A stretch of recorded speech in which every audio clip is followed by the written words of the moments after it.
Bashkia e Durrësit ka njoftuar të premten në nënshkrimin e një marrëveshje 3 vjeçare me vlerë 283.4 milion lekësh, ose rreth 2.9 milion euro, me kompaninë Integrated Energy me Selin Holland për shërbimin e mbledhjes dhe asesimin e mbeturinave në qytetin bregdetar.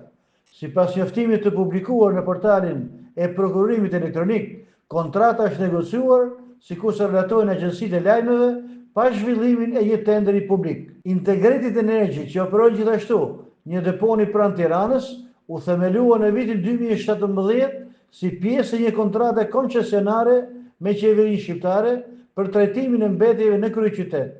Kompania më vonë u riemërua Geogenix BV, e cila mbetet subjekti i një hetimi të hapur nga SPAK që prej vitit 2020 për dyshime mbi pastrimin e parave dhe korrupsionin në lidhje me projektet e inceneratorëve Tiranë, Fier dhe Elbasan, relatojnë agjencitë e lajmeve.